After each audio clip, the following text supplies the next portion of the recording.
Good morning, नमस्कार दोस्तों। बहुत बहुत स्वागत है आपका आपके अपने यूट्यूब चैनल में। और भारत की स्थिति और विस्तार को लेकर हम चर्चा कर रहे थे और लगभग हमने स्थिति और विस्तार का टॉपिक कंप्लीट कर लिया है। हमें फिर उसके बाद में जो भारत के साथ दूसरे देशों के जो विवाद हुए हैं ना, हमारी सीमाओं को लेकर जो लड़ाइयाँ हुई है उनको देखना है। जो अंतर्राष्ट्रीय सीमाएं होती है समुद्रों के अंदर, ठीक है, जहाँ कहाँ तक हम मछलियाँ पकड़ सकते हैं, जो मानवीय क्रिया होती है वो कर सकते हैं, कहाँ तक हम द्वीपों का निर्माण कर सकते हैं और कहाँ तक हमारे जो सैन्य जो सीमा है ना, सैनिक स्थापित कर सकते हैं, जिसे बेड़े बोलते हैं हम, वो कहाँ तक हम रख सकते हैं, हमारी जल सेना। वो तक वो भारत की स्टार स्थिति में नहीं देखेंगे, वो हम जो द्वीप समूह पढ़ेंगे, जो तटीय सीमा क्षेत्र पढ़ेंगे, उनमें देखेंगे। जैसे कि पश्चिमी घाट हो गया, पूर्वी घाट हो गया, अंडमान निकोबार जो द्वीप समूह हो गया, वो सारी चर्चा हम उनमें करेंगे। भारत की स्थिति और विस्तार लगभग पूरा हो गया है और आज की जो क्लास है उस क्लास में हम देखेंगे कि कोई कंटेंट हमारा छूट तो नहीं गया है, ठीक है। एक बार वापस रिवीजन करेंगे, वापस देखेंगे, उसके बाद भारत की स्थिति और विस्तार का हम कोई भी नहीं छूटेगा। तो हम शुरू करते हैं। हम रिवीजन करते जाएंगे और सारी चीजें देखते जाएंगे। सबसे पहले देखना है हमें, हमने हमारे देश की जलवायु को सर एकमात्र जलवायु का हमने टॉपिक लिया था कि हमारे देश की जो जलवायु है भारत देश की, उसको हमने दो भागों में विभाजित किया था। किस तरह किया था? हमें पता है कि हमारे देश में कर्क रेखा गुजरती है बीचों बीच, ठीक है, स्थान से यहाँ पे। इसी कर्क रेखा को आधार मानकर हमने ग्लोब पर भी एक रेखा खींच दी, ठीक है, 23.5 डिग्री। हमने देखा था कि 23.5 डिग्री जो मकर रेखा होती है,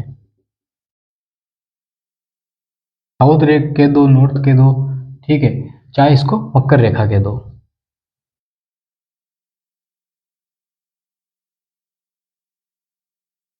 जो 0 डिग्री से नीचे 23.5 डिग्री रेखा होगी उसको बोलेंगे मकर रेखा। जो 0 डिग्री से ऊपर 23.5 डिग्री रेखा होगी उसको बोलेंगे कर्क रेखा। हमारे देश की जो स्थिति है ना, वो कर्क रेखा पे है और लगभग हमारा आधा देश कर्क रेखा पर स्थित है, ठीक है। आधा देश हमारा कर्क रेखा पे स्थित है। जो भारत की स्थिति है वो कर्क रेखा पे इस प्रकार है। यहाँ से कर्क रेखा गुजर रही है तो देखो, भारत का आधा हिस्सा कर्क रेखा नीचे है, मतलब कि कर्क रेखा से साउथ में, दक्षिण में है, और आधा हिस्सा कर्क रेखा से उत्तर की ओर स्थित है। हमने देखा था, काफी डिटेल में हमने समझा था। तो यहाँ पे भारत की स्थिति है। अब यहाँ पे है नॉर्थ पोल, यहाँ पे है साउथ पोल, ठीक है, ये हमें पता है। अब समझने वाली बात यह है कि जलवायु का निर्धारण कैसे किया गया, ठीक है। तो हल्का सा हम देखेंगे, बाकी हमारा जो टॉपिक है वो जलवायु में आएगा। यहाँ पे एक रेखा खींचते हैं हम, वो है 66.5 डिग्री। और यहाँ पे एक रेखा खींचते हैं हम, वो है 66.5 डिग्री। मतलब कि 1 2 3 4 5 6 छह हिस्सों में जलवायु का, कटिबंधों का निर्धारण किया गया है पूरे विश्व में। तो जो सबसे ऊपर जो होगा उसको बोलेंगे शीत। शीत क्यों बोलेंगे? शीत इसलिए बोलेंगे कि यहाँ पे कभी सूर्य की किरणें पहुंच नहीं पाएगी। सूर्य जब पृथ्वी अपने स्तर पे गोल गोल घूमती रहेगी ना, जब सूर्य एक जगह स्थिर है, पृथ्वी घूमती घूमती कभी सूर्य के पास चले जाए, सॉरी, कभी दूसरा हिस्सा पृथ्वी का सूर्य के पास चला जाएगा, नॉर्थ पोल, ये वक्त, मतलब कुल मिला के देखा जाए तो यहाँ पे 0 डिग्री लाइन, और पृथ्वी झुकी हुई है टेढ़ी 23.5 डिग्री इस तरह, ठीक है। और जो क्यों झुकी हुई है जलवायु में देखना पड़ेगा हमें। तो जो ये आधा हिस्सा होगा जलवायु का, ये वाला पृथ्वी का आधा हिस्सा, 6 महीने तक ये आधा हिस्सा सूर्य के पास रहेगा, और ये आधा हिस्सा 6 महीने तक सूर्य के नजदीक रहेगा। सूर्य तारा है ना, उसके नजदीक 6 महीने तक ये हिस्सा रहेगा, 6 महीने तक ये हिस्सा रहेगा। तो लगभग 6 महीने तक, ठीक है, लगभग 6 महीने तक यहाँ पे हल्की फुल्की धूप आएगी। इन स्थानों पे हल्की फुल्की धूप आएगी, और नॉर्थ में तो पहुंच ही नहीं पाएगी, पर यहाँ पे कुछ हिस्से पे हल्की फुल्की धूप आएगी जब सूर्य की स्थिति यहाँ पे होगी। और कर्क रेखा पे सूर्य लगभग 3 महीने रुकेगा, 3 महीने, ठीक है। मतलब यहाँ से यहाँ कर्क रेखा में आने में सूर्य को 3 महीने लगेंगे और वापस जाने में 3 महीने। तो लगभग यहाँ पे 2 से ढाई 3 महीने यहाँ पे कर्क रेखा की स्थिति पर सूर्य स्थित होगा। तो जब कर्क रेखा पे सूर्य स्थित होगा ना यहाँ पे, तब कुछ किरणें सूर्य की यहाँ पे पहुंचेगी, और जब यहाँ पे सूर्य की किरणें पहुंचेगी तो ये स्थान जो शीत होगा यहाँ पे नहीं पहुंच पाएगी। तो यहाँ पे जो चट्टाने होगी ना, वो बर्फीली चट्टाने होगी। यहाँ पे बर्फ से मतलब बर्फ जम जाएगी, बिल्कुल ही बर्फ जम जाएगी यहाँ पे। इसीलिए तो जब मौसम में बदलाव आता है, जब साइबेरियन जो पशु पक्षी होते हैं ना, जो राजस्थान में आते हैं, वो सारी चीजें, तो जब पक्षी वो पढ़ेंगे जलवायु, तो उसमें सब चीजें पढ़ लेंगे। तो इस तरह हिस्सा होता है। तो जलवायु को चार भागों में बांटा गया। तो दोनों सिरों पे जो जलवायु है उसका नाम क्या है? शीत कटिबंध। मतलब शीत का मतलब होता है ठंडा, ठंडक, मतलब बर्फीला स्थान। उसके बाद जिस जलवायु को बांटा गया, इसको बोला गया शीतोष्ण। हमने समझा था इसको शीतोष्ण। और इसको बोला गया, जो बीच में है ये 23 डिग्री से 23 डिग्री, इसको हाँ, उष्ण, मतलब कि गर्म स्थान। अब देखो सूर्य यहाँ से यहाँ तक, ठीक है, कर्क रेखा के कर्क रेखा कर्क रेखा तक ही पहुंचेगा। यहाँ पे लंबवत पड़ेगी किरणें इस पे, और इस रेखा पे लंबवत पड़ेगी। यहाँ पे तिरछी किरणें ही पड़ेगी यहाँ पे, इस हिस्से में। जहाँ पे सूर्य की किरणें लंबवत पड़ेगी, सीधी पड़ेगी, वो हिस्सा क्या रहेगा? हमेशा गर्म रहेगा। ये वाला हिस्सा हमेशा गर्म रहेगा भारत का। मतलब यहाँ पे ज्यादा गर्मी पड़ेगी। जब भारत के दक्षिण हिस्से में गर्मी ज्यादा पड़ेगी। इसीलिए भारत में सबसे ज्यादा जनसंख्या यूपी में, उत्तर प्रदेश में होने का कारण है। राजस्थान में नहीं होने का कारण ये है कि यहाँ पे क्या है कि मरुस्थलीय इलाका है, तो यहाँ पे पेड़ पौधे नहीं है ज्यादा, ठीक है, पानी की व्यवस्था नहीं है। नहरों के माध्यम से, तो यहाँ पे हरी के बिराज एक बांध है, जहाँ से नहर के माध्यम से तो पूरे राजस्थान में पानी ले जाया जाता है, ठीक है, नहरों के माध्यम से। तो सिंचाई का साधन नहरें हैं, यहाँ पे नदियाँ नहीं है। एक लूनी नदी निकलती है जो यहाँ से निकलती है, बस। बाकी इस हिस्से में सिर्फ नहरों का काम। बाकी पहले 10-10 सालों तक यहाँ पे अकाल पड़ा हुआ है, वो राजस्थान में देखेंगे हम। तो ये सारी चीजें है। तो ये जलवायु है ना, ये वाला हिस्सा, इसमें इसको बोलेंगे हम शीतोष्ण जलवायु। भारत के कर्क रेखा से ऊपर जो हिस्सा है उसको बोलेंगे शीतोष्ण जलवायु। क्यों बोलेंगे? यहाँ पे देखो, कर्क रेखा से जो ऊपर की जलवायु को हमने बोला, उसको शीतोष्ण बोला। और शीतोष्ण कटिबंध बोलेंगे इसको, कटिबंध। तो जलवायु का पता चल गया। और ये जो होगी वो होगी उष्ण कटिबंध, ठीक है। अब राजस्थान की स्थिति ये नहीं होगी। राजस्थान में जब मरुस्थल पड़ेंगे ना, तो इस मरुस्थल को उष्ण कटिबंधी बोला जाएगा, क्योंकि बिल्कुल गर्म स्थान है। और जहाँ पे बिल्कुल गर्म स्थान होता है, वहां उसको क्या बोलते हैं? उष्ण कटिबंध, ठीक है। ये हो गई बात हमारी भारत की जलवायु को लेकर। अब आगे और पढ़ देखा तो हमने, वो देखते हैं अब। हमें देखना है कि कोई टॉपिक छूट तो नहीं गया है, इसलिए हम आज डिटेल में बात कर रहे हैं इस क्लास को लेकर। आगे देखना है कि सार्क, हाँ, एक चीज अपने नहीं लिखी थी, हमारा जो छूट गया था वो लिख लेना आप। SARC, ठीक है, सार्क। सार्क है देशों का संगठन है, ठीक है। अभी इतना ही ध्यान रखना है हमें, देशों का संगठन है।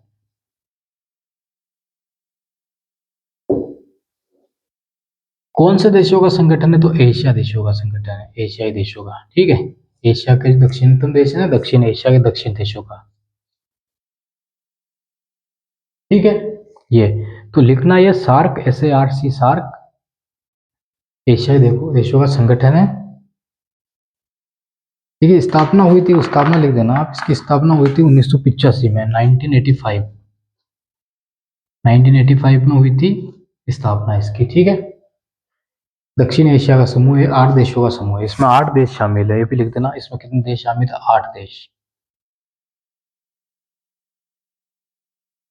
इतनी सी डिटेल लिख देना। अब क्या, ये हमारे सामने रहेगी चीजें, तो फिर डिटेल में सार्क को लेकर चर्चा करनी पड़ेगी, इस फुल फॉर्म को लेकर, स्थापना कैसे हुई, वो सारी चीजें हैं। अब आगे देखते हैं हम। एक चीज और लिखनी है हमें, पृथ्वी 100%, महाद्वीप जो है वो 29 पॉइंट, हाँ लिख लिया था ये तो, 29.2%, ठीक है। ये तो यहाँ पे भूभाग है। और फिर जो बच्चा 100 में से माइनस कर देना, उतने पर इस चल है पृथ्वी पे। उसके बाद आगे बात करते हैं। क्षेत्रफल हमने लिख लिया था।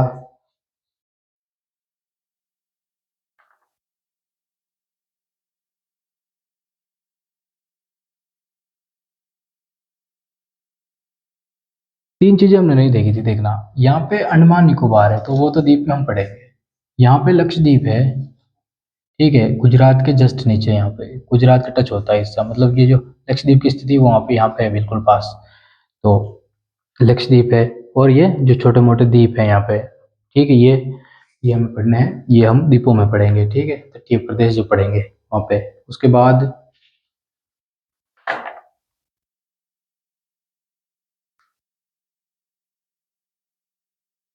अब देखना है हमें एक चीज और है, छूट गई थी वो।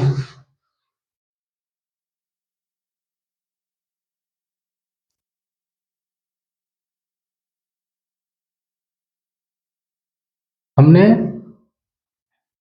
यहाँ पे झारखंड देखा था, आपको पता है, मैप में आप वापस देखना, यहाँ पे झारखंड देखा था, ठीक है, यहाँ पे हरियाणा देखा था, यहाँ पे एक देश देखा था तेलंगाना, इसके जस्ट ऊपर यहाँ पे एक देश और था, उसका नाम था छत्तीसगढ़, और छत्तीसगढ़ के पास में यहाँ पे एक देश और था, उसका नाम था मध्य प्रदेश। हरियाणा, झारखंड, यहाँ पे एमपी, छत्तीसगढ़ और तेलंगाना, पांच, सॉरी देश नहीं, राज्य, पांचों राज्यों को हमने देखा था यहाँ पे। ये राज्य वो थे जो किसी के साथ सीमा नहीं बनाते हैं, ठीक है। तो पहले नंबर पे जो राज्य लिखना, वो लिखना मध्य प्रदेश।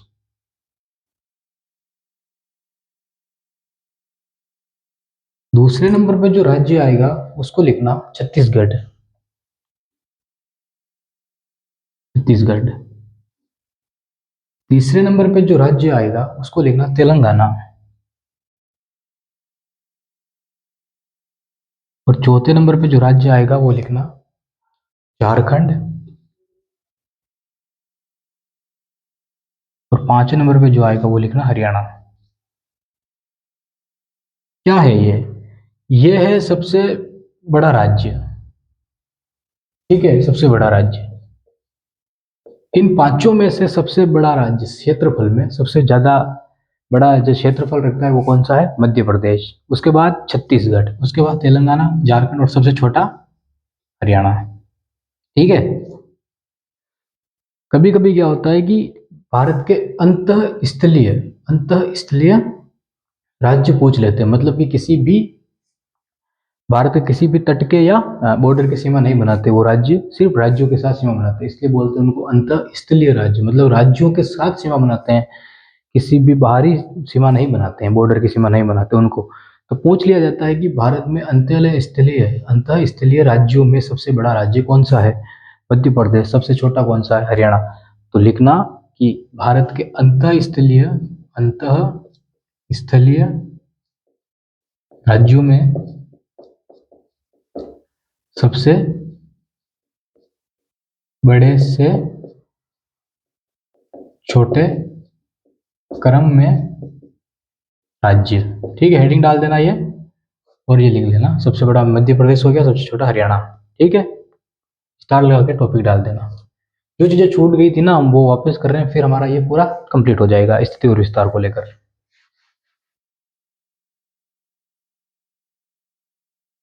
अब हम आगे बढ़ते हैं।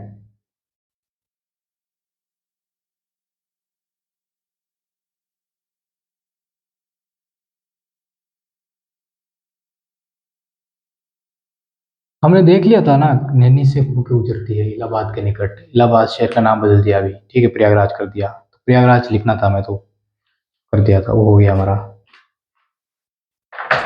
उसके बाद असम, सीमाएं हमने सारी देख ली, बाउंड्री देख ली, सीमाएं हो गई हमारी।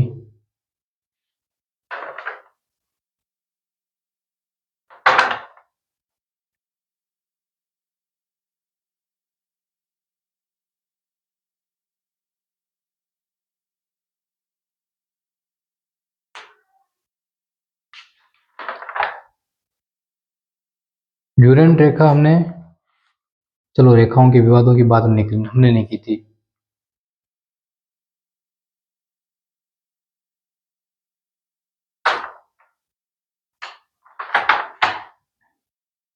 यहाँ पे अफगानिस्तान है, आपको पता है, यहाँ पे, ठीक है, यहाँ तक पाकिस्तान की सीमा बनती है, फिर यहाँ पे अफगानिस्तान। तो इस जो लाइन है ना, इसको बोलते हैं ड्यूरेंट रेखा, हमने लिख लिया था ड्यूरेंट रेखा, ठीक है। यहाँ तक जो है इसको बोलते हैं हम मैकमोहन रेखा, बस इस हिस्से को मैकमोहन रेखा। जब हर राज्य पढ़ते हैं अलग अलग राज्य, तब उस राज्य की हमें लंबाई का पता होना, लंबाई चौड़ाई का पता होना जरूरी होता है। जैसे राजस्थान पढ़ेंगे तो राजस्थान की लंबाई क्या है, क्षेत्रफल क्या है वो। जब भारत पढ़ते हैं ना, भारत की भूगोल, तब इन राज्यों की लंबाई महत्वपूर्ण नहीं रहती है। फिर ये पूरी बॉर्डर पूछी जाती है कि इस पूरे बॉर्डर की क्या लंबाई है। किसी राज्य को लेकर स्पेशल नहीं पूछा जाता है, क्योंकि भारत की जियोग्राफी की बात हो रही है, इसलिए इस तरह नहीं पूछा जाएगा। जैसे कि तेलंगाना के राज्य के विस्तार कितना है, क्षेत्रफल कितना है, उससे नहीं पूछा जाएगा। पूछा जाएगा तो ये पूछा जाएगा कि भारत का सबसे बड़ा राज्य, छोटा राज्य, सबसे बड़ा राज्य का क्षेत्रफल कितना है। तो ऐसे दो तीन पूछ लेते हैं बड़े बड़े। अभी पिछली बार क्वेश्चन पूछा गया था, उसमें उत्तर प्रदेश को लेकर पूछा गया था कि उत्तर प्रदेश में सबसे सर्वाधिक मूंगफली वाला पूछ लिया था, ठीक है। तो उत्तर प्रदेश ऑप्शन में था, राजस्थान ऑप्शन में था, सो राजस्थान ऑप्शन में नहीं था उसमें। ये सारी चीजें इसलिए इस तरह पूछ ली जाती है, सबसे बड़ा सबसे छोटा पूछ लिया जाता है। अब आगे बात करते हैं।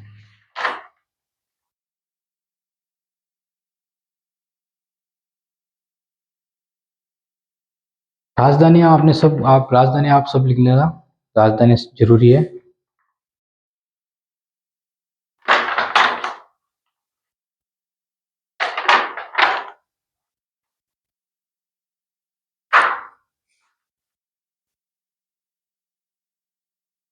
एक चीज छूट गई थी हमारी, इंपॉर्टेंट थी चीज थी। एक तरफ लिखना कुल राज्य, कुल राज्य, और एक तरफ लिखना केंद्र शासित प्रदेश, केंद्र शासित प्रदेश। एक तरफ कुल राज्य, केंद्र शासित प्रदेश, ऐसे लिखना, ठीक है। एक तारीख छठा महीना और 2014। एक तारीख छठा महीना और 2014, ठीक है। भारत में 28 राज्य थे, 28 राज्य थे, और 7 केंद्र शासित प्रदेश थे, 7 केंद्र शासित प्रदेश थे, ठीक है। उन 28 राज्यों में जो राज्य शामिल था वो जम्मू कश्मीर भी शामिल था 2014 में, ठीक है। 2 तारीख छठा महीना 2014, भारत में राज्यों की स्थिति हो गई 29, केंद्र शासित प्रदेश 7 ही थे, ठीक है। मतलब 2 तारीख को एक नया राज्य बनाया गया, तेलंगाना, ठीक है। तेलंगाना राज्य बनाया गया। ये राज्य का कौन सा राज्य बना, 29वां, ठीक है। पहले 28 थे, फिर 29 हो गई, तो राज्य कौन सा बनेगा, 29वां राज्य बना। यहाँ तक 2014 की बात होगी। अब आगे देखते हैं हम। चलो आपको एक क्वेश्चन देता हूं मैं। जो तेलंगाना राज्य बना,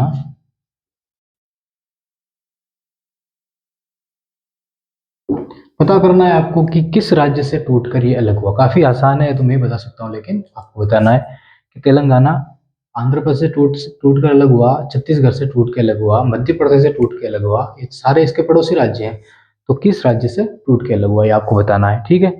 फिर तारीख आती है 31 अक्टूबर 2019, 31 अक्टूबर, ठीक है, 31 अक्टूबर 2019। भारत में 31 अक्टूबर 2019 तक जो राज्य थे उनकी जो स्थिति थी वो थी, मतलब कि 30 अक्टूबर तक, ठीक है, 30 अक्टूबर तक जो स्थिति थी वो यही थी, 29 राज्य थे, 7 केंद्र शासित प्रदेश थे, ठीक है।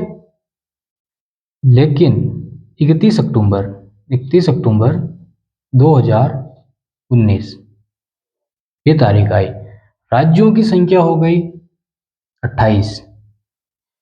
राज्यों की संख्या कितनी हो गई 31 अक्टूबर 2019 को, 28। और केंद्र शासित प्रदेशों की संख्या क्या हो गई, यहाँ पे 2 केंद्र शासित प्रदेश बना दिए गए थे, पता है आपको, लद्दाख और केंद्र शासित प्रदेश। जम्मू कश्मीर और लद्दाख दोनों को केंद्र शासित प्रदेश बनाया गया, 370 जब हटाई गई उसके आधार पर, ठीक है। तो कितने हो जाएंगे यहाँ पे, 9 केंद्र शासित प्रदेश हो जाएंगे। कितने हो जाएंगे, 9, ठीक है। फिर एक तारीख आती है, और वो तारीख है 26/01, 26/01/2020। राज्य रहे 28, ठीक है। केंद्र शासित प्रदेशों की संख्या हो गई 8। यहाँ पे क्या किया गया कि दमन दीव और दादरा नागर हवेली, यहाँ पे है दोनों द्वीप, दमन द्वीप और दादरा नागर हवेली, उन द्वीपों को मिला दिया गया। दमन दीव और दादरा नागर हवेली, दमन दीव प्लस दादरा नागर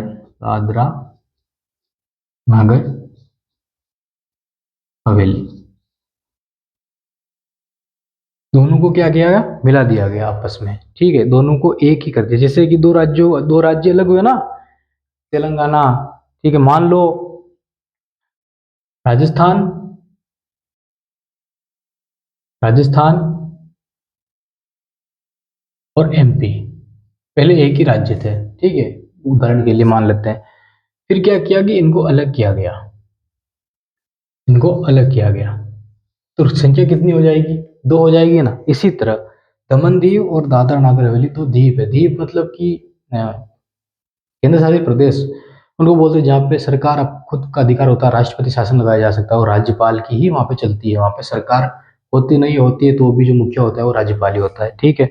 और वहाँ पे जो इंडियन आर्मी होती है ना, उसका ज़्यादा होता है वहाँ पे। ये सारी चीज़ें हैं, तो दोनों को मिला दिया गया, दो भूभाग को मिलाकर एक कर दिया गया। अब ऐसे नहीं कि दोनों यहाँ पे समुद्री इलाका है, नदियाँ बीच में, तो पास लेके आ गए, नहीं। वहाँ पे जो प्रशासनिक जो व्यवस्था होगी ना, वो एक ही तरह से संचालित होगी, इसलिए उनको एक कर दिया गया, ठीक है। तो 28 राज्य हो गए और 8 केंद्र शासित प्रदेश हो गए। ये जो किया गया ना, यहाँ पे दो दो हो गए, तो एक तो लद्दाख और एक जम्मू कश्मीर, ठीक है। दोनों नए केंद्र शासित प्रदेश बने, इसको लिख लेना, फिर आगे बात करते हैं। यहाँ तक हमने देख लिया, ये तारीखें जो राज्य का गठन हुआ ये लिखनी थी हमें, ये लिख ली। उसके बाद आगे देखते हैं।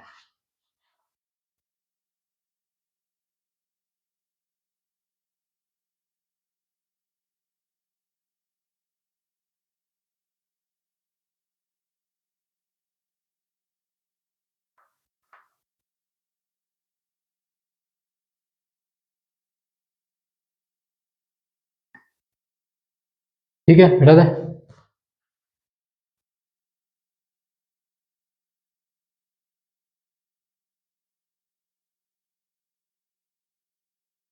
अब यह है कि भारत में सूर्य कब होगा, कब बाद में होगा, तो वो जलवायु में देखेंगे हम, जब सूर्य के बारे में पढ़ेंगे तब समझ में अच्छे से आएगा। अभी क्या समझेंगे, समझ में नहीं आएगा, वो टाइम लग जाएगा। अब आगे देखते हैं और क्या छूटा है।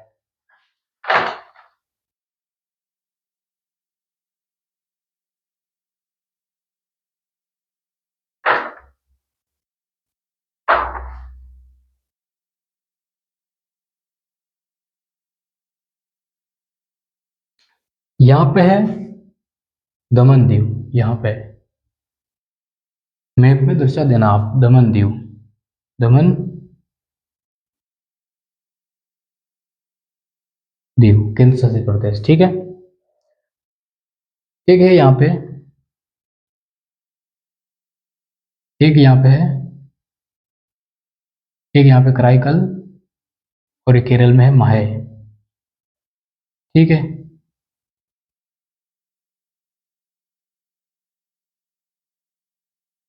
कराईकल, पुडुचेरी, पुडुचेरी, यमन, और यहाँ पे है माहे, ठीक है।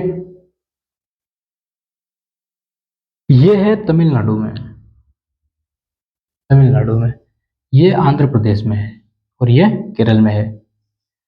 अब हमें तो 7 ही पता है, 7 केंद्र शासित प्रदेश ही है, तो बहुत सारे हो जाएंगे ऐसे तो ठीक है, देखना आप। ये जो पुडुचेरी है ना, ये मुख्य, पुडुचेरी की मुख्य भूमि तो यहाँ पे है, और ये यनम, कराईकल और ये माहे, ये चारों इसी के टुकड़े हैं, ठीक है, अलग अलग हुए हैं जो पुडुचेरी के, पुडुचेरी बोलते हैं सबको मिला के। एक हो गया ये दमन दीव, दो हो गए। यहाँ पे है अंडमान निकोबार, अंडमान निकोबार, अंडमान निकोबार,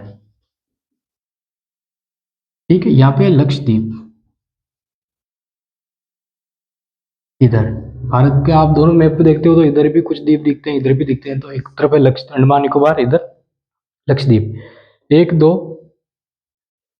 3, ठीक है। एक हो गया यहाँ पे लद्दाख,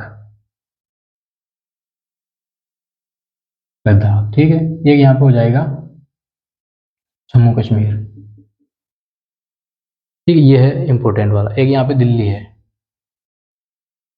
दिल्ली, ठीक है। हरियाणा, यूपी, राजस्थान की सीमा पे, राजस्थान के तो नहीं लगता है, दिल्ली यूपी की और हरियाणा की सीमा पे लगता है, ठीक है। वो हो गया दिल्ली वहाँ पे। जैसे हरियाणा की सीमा ऐसे है, तो यहाँ पे है दिल्ली और इधर है उत्तर प्रदेश, ठीक है। ये है हरियाणा, यहाँ पे है दिल्ली, ये है यूपी, इस तरह ये हो गए। अब आगे देखते हैं हम।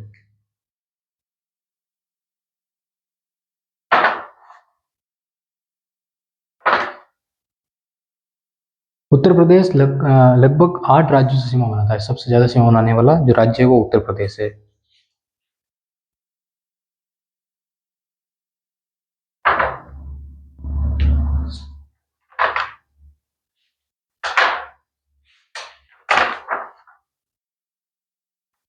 लगभग हमारी पूरी कंप्लीट हो गई है, कुछ नहीं छूटा है हमारा, यही छूटे थे बस।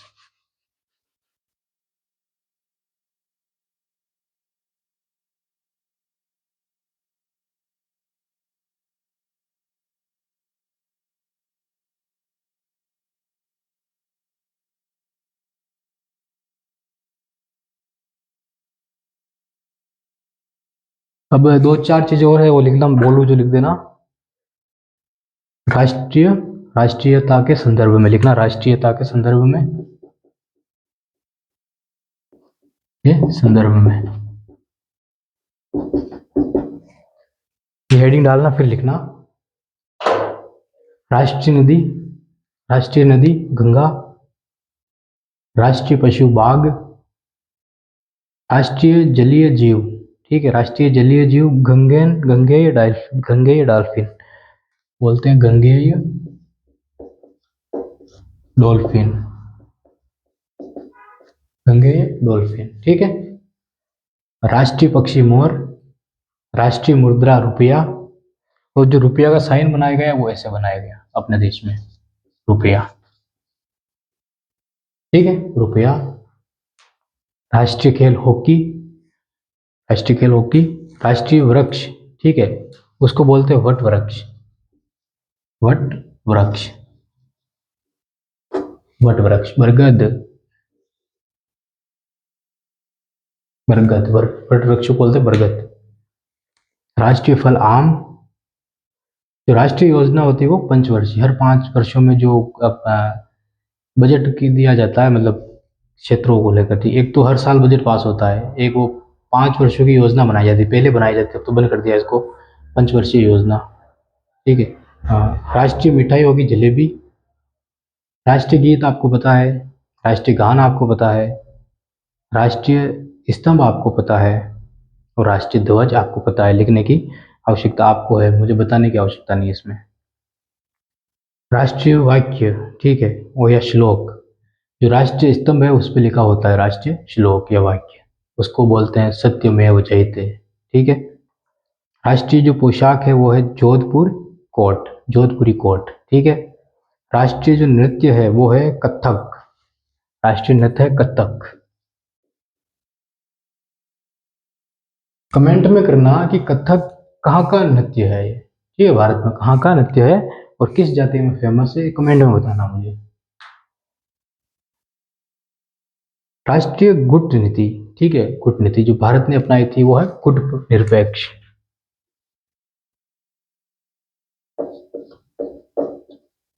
जब इंटरनेशनल रिलेशन पढ़ेंगे ना, आईआर, इंटरनेशनल रिलेशन, ठीक है, अंतर्राष्ट्रीय संबंध पढ़ेंगे, तब उसमें गुण निरपेक्ष पढ़ेंगे काफी डिटेल में।